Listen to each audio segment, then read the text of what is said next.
Welcome to the Enterprise Excellence Podcast, where our purpose is to help create a better future.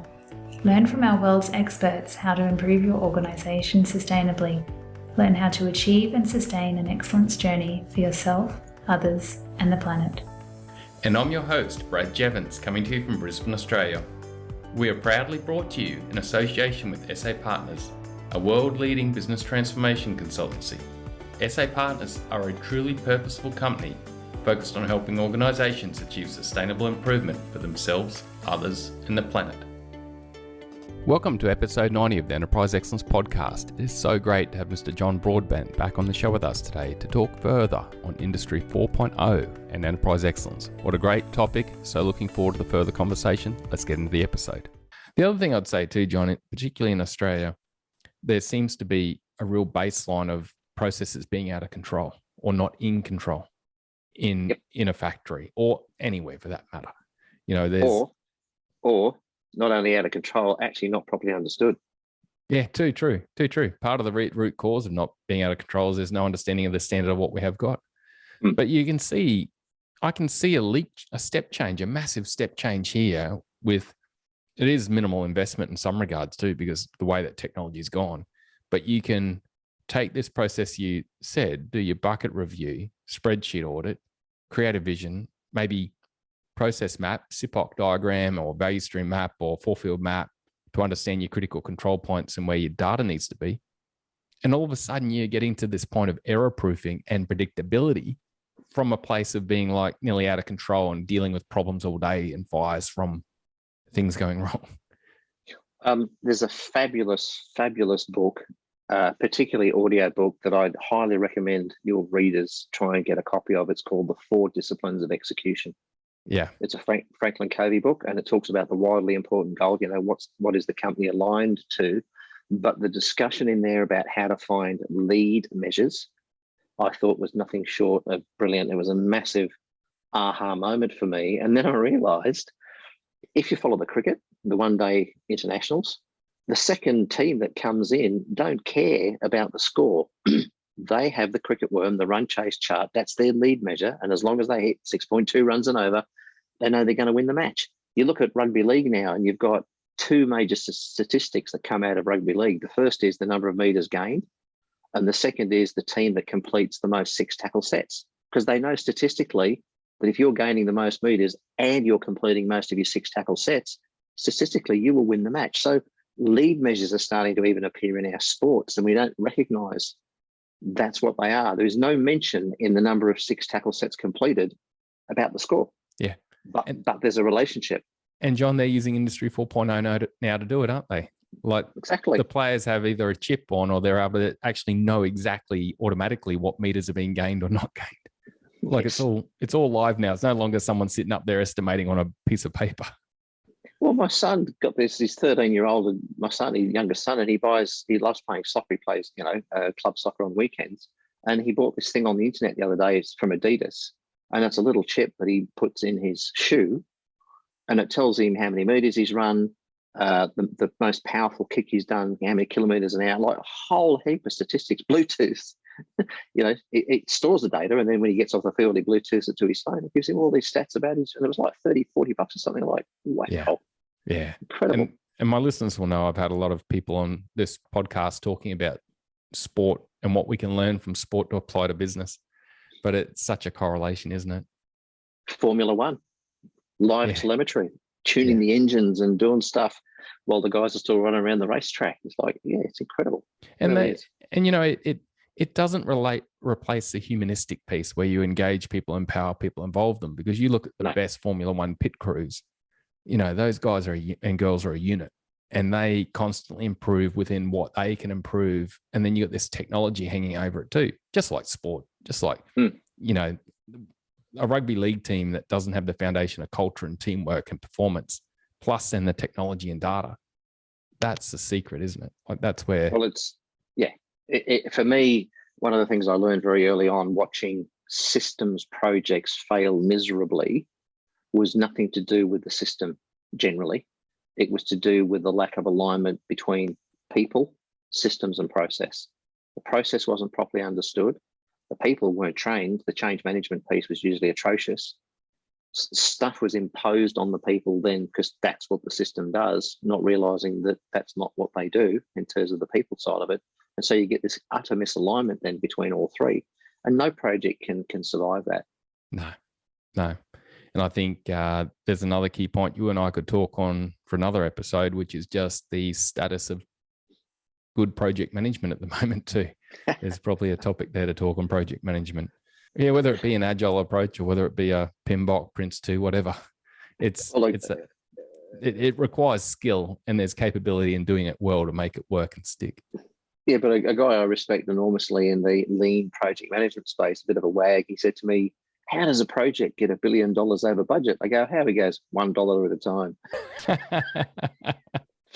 Too true. How does a project get 2 years late? 1 day at a time. And if you've got the controls in there to understand all that, you can't just get to the end of it and go, "Oh, look at that. We're 2 years overdue and we've spent an extra $1 billion than we planned to." Yeah. And no one likes the project. There's no one wants to use it. I think, mate, it's amazing getting to talk to you about on this topic of Industry 4.0, because I can even think back to what you described about your journey with CSR, how you first of all created that visibility. And then you went on as early as 1995 to start to look at that Industry 4.0 approach to get to that adaptability piece that you did automatically through the logic you saw in that, the drive motor. Yeah, amazing. I think our listeners will gain a lot from this. And I think there'll be a lot of listeners who are out there thinking, yes, we have a quality control problem, or we have errors, or we have defects, or we're out of control.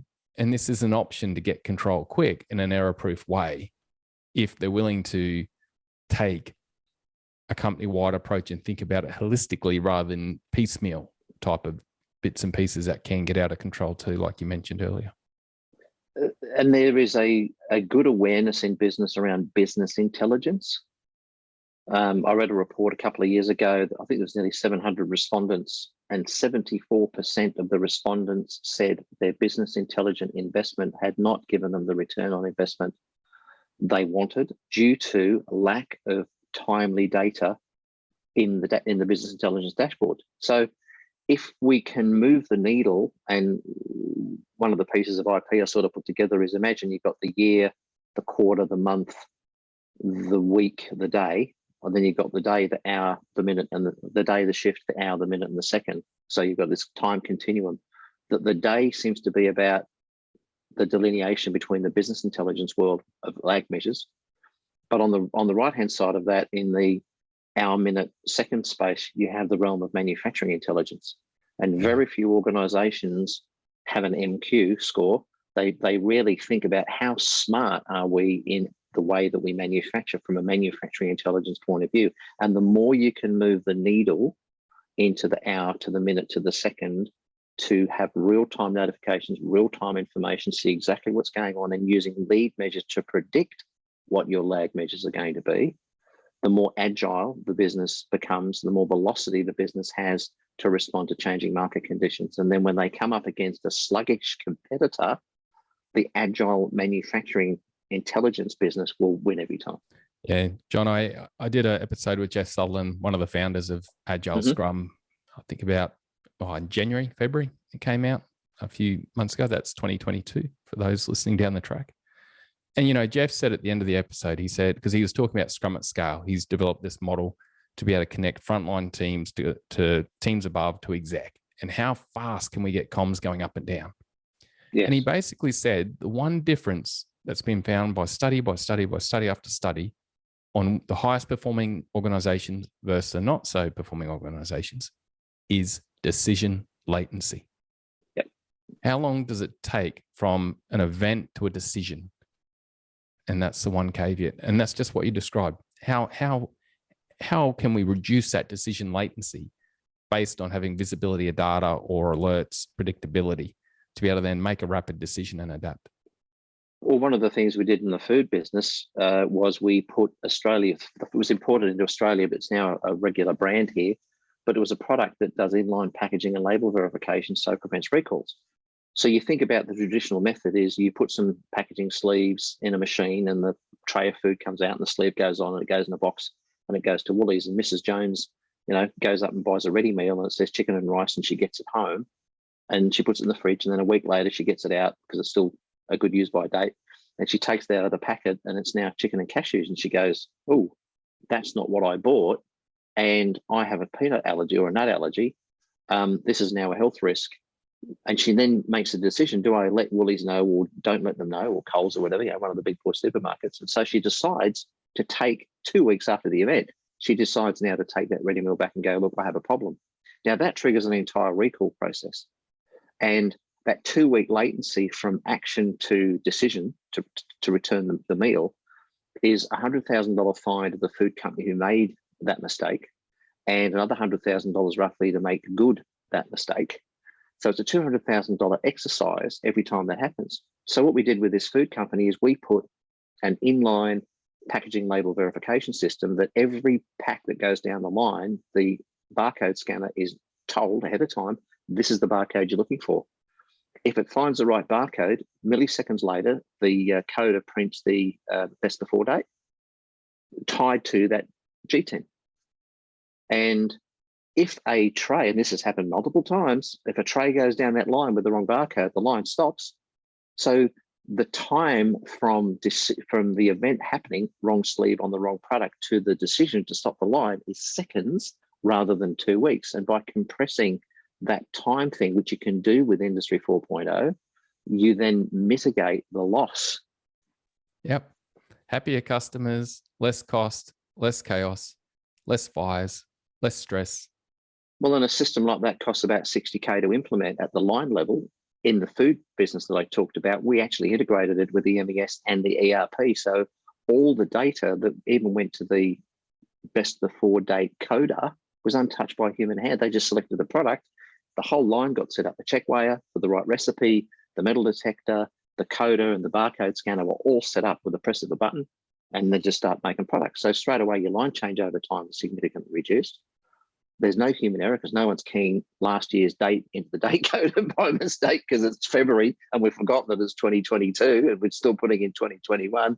That then misses QA checks. And I know an organisation that makes beverages who rang me once and said, is there any way that you can integrate 6 years ago our coders to our master data in SAP, because we've just produced an entire shift of aseptically filled bricks of product, Tetra Pak style bricks of product, and we have to write the whole damn lot off and send it to the tip. Yeah, all for a different digit. Someone put the wrong year in. Yeah. Go to enterpriseexcellencepodcast.com/downloads to get hold of the Global Lighthouse project on Industry 4.0 and Technology and Operations link. Please like, subscribe, and share this podcast to help others gain insights and create a better future. Let's get back to the episode. It's funny, we're living in a world now where this sort of advancement we can make is in a way so much simpler and so much faster and so much easier than when you and I first started doing business. Like it was, it's crazy how much things have evolved. And I guess over the last few years, we've had a bit of chaos going on, that a few things happening that could change people's minds. But I think now that we're coming out and things are calmer, I know a lot of companies are feeling the pressure of those extra volume. Like there's been this volume kick that has broken poor systems and just caused more chaos. So it's an amazing time for organizations to be thinking about, well, okay, what part does technology play in our excellence journey, and how do we create greater visibility, greater predictability, and then the ability to adapt with less decision latency. And I've been saddened over the last 20 years of watching Australian companies in manufacturing move production offshore. And typically, or in almost every case, they would have a piece of 1970s, 1980s, 1990s kit that was heavily labor intensive. And they would pick it up and move it to Vietnam, Malaysia, somewhere with a cheaper China, somewhere with a cheaper labor cost, rather than saying, well, let's buy a modern machine that doesn't use as many people and do that path. No, let's just move it all to China. Well, as a result of that, East Coast Chinese wage rates are now approaching Singapore, so the cost competitiveness has been lost. We've now had COVID, so that's broken supply chains, latencies. Container cost has gone up by a factor of 10 I know a family who run a business, and it used to cost them $500 per container from China, now costing them $5,000. In fact, the container cost is more than the content in the container at the moment for this company. It's like, ouch. And they now can't bring that old technology back from China and re-implement in Australia because it's 1970s, 1980s, and they'll have the labour cost again. So all they've done is kick the can down the road and now suffered for it because they now can't supply product because of the latency of delivery, because of the supply chain issues. So thankfully, some organisations are recognising this now and are starting to reshore and invest so that they can make product in market at a competitive price. Yeah, yeah. In a high quality fashion using the technology we got at our fingertips now that reduces decision latency and error proofs flows. It's amazing. John. And reduces their working capital, if you think about it. I mean, if you're buying product, making product in China, you might have people on the ground there that have got to do quality inspections. You've then got the latency it takes to get it here, and then you've got to store it here. You've got to have a bigger warehouse so you don't run out of products. So then there's capital, working capital tied up. I'm happy to see the reshoring mentality start to kick in. I think it was, your mention of doing the spreadsheet audit and understanding the cost of your spreadsheets. I think the return on investment is there in some cases, let alone Absolutely. The cost saving and error proofing. It is, but the spread, and it's important for me to say this, the spreadsheets are there because they're needed, because the integration and the movement of data and visibility of data around the organization isn't there. So that's what they've had to do to make ends meet. Yeah. And they're getting by, which is what most people are doing in these regards. John, what would be your enterprise excellence 2-minute tip in this area of expertise with Industry 4.0 and excellence? Get started, get help. Simple as that. It's a good point. Get started, don't wait. Now the World Economic Forum's now got a group called the Global Lighthouse Network. You can find them on the internet. Just look up Global Lighthouse Network. There are 90 businesses now in that network. Businesses are being added every few months. And the 90 businesses have been audited by McKinsey. There's a chart that people can find on the World Economic Forum's website that has 16 manufacturing performance metrics and the audited improvement from starting Industry 4 to being well versed with it now, both within the four walls of factories and along the supply chain. And the improvements are off the charts. The good news is the chart starts at 0, so no one went backwards. And it might be a range from 2% to 140%. Somewhere in the middle might be your organization. But when Deloitte say that labor productivity is up by 10%, capacity is up by 11%, and cost of manufacture has improved by 12%. If you as a manufacturing organization could add 10, 11, and 12% in each of those areas to your bottom line, that's not chump change. Yeah, that's neat. That's neat. Some serious coin. We'll put a link to that in the show notes and on the Enterprise Excellence podcast site too. John, what's been a recent insight for you, mate? What's been something you've learned recently that you didn't know before? I didn't know about the Global Lighthouse Network actually existed.